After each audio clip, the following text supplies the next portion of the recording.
And good evening, everybody, and thank you for joining us for a cold, frigid Thursday night. Your date is Thursday, February 11th, 2016. Thank you for joining us here tonight on King Jordan Radio. We have a big show in store for you. We have a great popular guest that will be joining us. If you did have technical issues about 20 minutes ago, that should be taken care of itself. But just to let you know what's in for tonight's show, the jury deliberations is over, and the NYPD officer here in my hometown of Brooklyn has been charged with manslaughter. So we'll get our guest's take on that. New statements concerning Eric Garner's civil rights in recent papers. The family and lawyers are seeking his civil rights where they violated. Josh Duggar is back in the news. 11-year-old charged with murder. What will go on with that story? And of course, we wouldn't be King Jordan Radio if we didn't stop talking about Bill Cosby. But he is still in the news, and he's still trending. In any event, you can now listen to us on iTunes.com, and also got to give a shout out to Joseph Scott Morgan and Alex Sanchez, who were on. And one of them's on the phone with us now, but we're on Nancy Grace. There'll be a replay at 2 a.m. on the East Coast, so you might want to check that out. So, but without further ado, ladies and gentlemen, let's bring in one of our most popular attorneys. He is a New York City defense attorney. He holds no punches. He tells it like it is. He's a very popular guest of this show. Ladies and gentlemen, let's bring back to the program the one and only Alex Sanchez.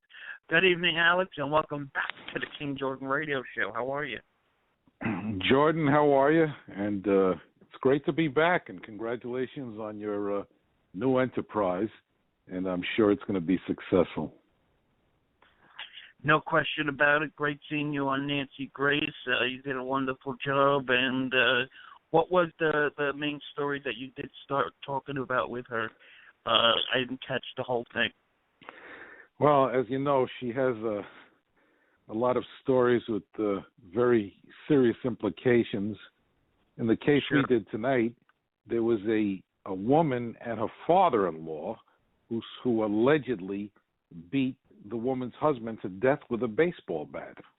Now, she says it was self-defense, but the prosecution is saying, no, this was an out-and-out murder because there was numerous injuries to the head, and it didn't, according to the prosecution, justify a self-defense type claim. That was one of the cases. The second case that we dealt with was a woman, and this is really incredible, a woman that murdered 6 of her own family relatives, including 2 kids, her and a boyfriend, over money during a Christmas Eve celebration. That story. I heard about that It's absolutely story. Incredible. And finally, the last story was a priest who murdered and raped a woman in the church 56 years ago. And finally, they allegedly have enough evidence to arrest and charge him with the offense. You know, when I go through these cases and I think about the egregious nature of the behavior, it kind of reaffirms a certain belief that I'm beginning to have, and that is that there is simply a certain percentage of the population. Maybe it's 5%, maybe it's 3%, maybe it's 2%, but there's a certain percent, a certain fixed percent that are absolutely crazy, mad crazy. And no matter what you do, or what laws you change, or what institutions that you maintain in our society, that percentage is going to be maintained. And it seems to me that there's a higher percentage of craziness among the human population than there is among the animal population. I don't see animals going around committing heinous offenses unless they want to eat or something. But here it's something else. There's something dark about the human condition. And it's very Alex, you bring up a great disillusioning. Point. You bring up a great point. And these heinous stories, I mean, I haven't seen such heinous stories, when I was growing up in the 80s and whatnot. I mean, do you think it's more that social media is around, that we're just noticing that these things are happening, or do you think, for all intents and purposes, people are just getting nuts these days? Yeah, you know what I think? I remember talking to a judge a long time ago, and I said, I can't believe how awful these crimes that are being committed these days. The judge said to me, been going on since time immemorial. Now, in present-day society, you've got, Facebook, and you've got Twitter, and you've got the Internet, and you've got television and radio. And when something happens, it's going to be transmitted very quickly, and a lot of people are going to know about it, and they're going to know about all the details. But years ago, things were not transmitted that quickly, but they still went on. The horrible, egregious offenses from one human to another have been going on forever. And all you have to do is just look at history. Look at World War II. Look at the egregious offenses that had been perpetrated against people back then. But if you go before that, during the turn of the century, there was exterminations going on back then. Allegedly, the Turks attempted to exterminate the Armenians, and there seems to be a not insignificant amount of evidence to substantiate that. Then you look what happened about 25 years ago between the Serbs and the Albanians. These atrocities don't seem to have an end. I remember after the extermination of the Jews during World War II, there was that expression, never again. And you know what? Right. It's a great expression. You never want to see things like that happen again, but they do happen again. Cambodia, for example, it happened again. Rwanda, it happened again. There's something in the genetic makeup of people that's almost diabolical, that needs to be controlled. And that's a scary thought. There should be more doctors taking looks at what you're referring to. And it is outrageous, unexplainable. When I read these things and I just keep reading it, sometimes I just pause and I said, did I just read that? Is that possible? Did this lady do this? Did that mom do this? I'm just like in shock sometimes. And I remember because this new OJ show on FX has everybody talking about the Simpson trial. Back in 94, 95, nobody had all this internet stuff. And the New York Knicks were playing the Rockets, and the whole building didn't even know that this car chase was going on. And they cut into an NBA championship game, and they put a little square for the game, and they showed the Bronco chase, and that was quite interesting. And people didn't even know, back in 94, as they were sitting and eating their popcorn and drinking their sodas and whatnot, that this whole situation was OJ's. But if it happened today, they would know in 5 minutes with their flip phone. And I enjoyed it, Not only would they know it, they would be watching exactly what's going on. They may even be watching what's going on inside the very car where O.J. Simpson was driving with, if he had his flip phone on and he was filming, or AK Rolling, or whatever his name was using his phone at the time. So it's absolutely remarkable the amount of information that could be transmitted. But in times past, whether you're talking about hundreds of years ago, when there was egregious crimes that were committed, it was always blamed on the devil. It was blamed on some non-human entity out there that somehow came down out of nowhere and committed a horrible crime or a rape or some vicious type of offense against somebody. But it's not some devil, some non-human devil. It's people acting like devils. And I'll tell you, it's scary. It is very scary. And I could see why people can become paranoid.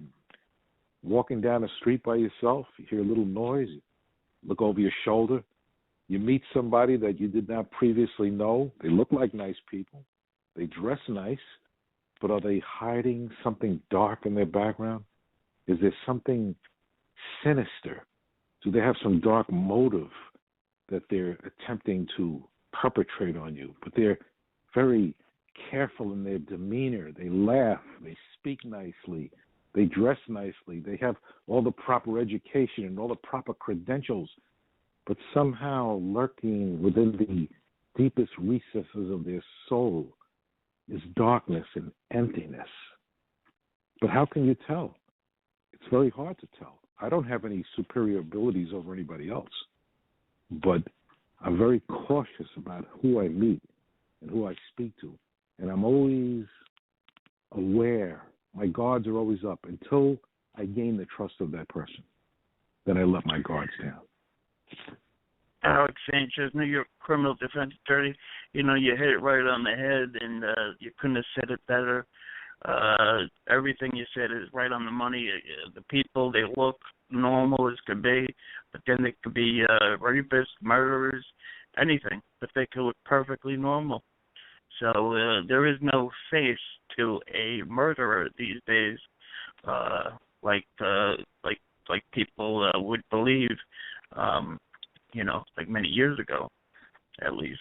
No, people are not walking around with signs on them. I am a murderer. I am a molester. I'm a robber. I could tell you just from the work that I've done, I've met people that are very frightening looking, but once I get to know them, they are perfectly decent people. On the other hand, I've met people that are very, attractive people, very nice people, very nice looking women, for example. But they've done something crazy. They've cut somebody's face open with a razor blade. Or they've seriously hurt their children. I had a lady that took her own child's hand and put it in boiling water. I mean, what propels people to behave like this? Is it a lack of control? Or is it something else? I wish we had the answer. We're all trying to figure this all out. Yeah, no question. But let's get into our lead story. Just about an hour ago, the verdict came down on a police officer right here in Brooklyn, my hometown. Let's hear the sound, and we'll talk on the other side. Breaking news here on News 12. The jury has reached a verdict in the trial of Officer Peter Liang. The jury finding the officer guilty of manslaughter as well as official misconduct for killing unarmed Brooklynite Akai Gurley. For this, he could be sentenced to up to 15 years behind bars. Back in 2014, Officer Liang was conducting what's known in the NYPD as a vertical patrol in the pink houses. He and his partner were walking up a stairwell when they got to a floor where the lights were out. Investigators say Liang drew his gun. According to the defense, Liang somehow got startled and accidentally pulled the trigger. That bullet striking 28-year-old Akai Gurley, killing him. During the trial, the prosecution argued that Liang failed to react appropriately to the shooting and didn't call for help quickly enough. Liang also did not administer CPR to Gurley despite having some training in the emergency procedure. The defense argued it took a while for Liang to even realize that his bullet hit anyone. Liang also did not perform CPR on Gurley, saying he wanted to wait for more properly trained emergency responders.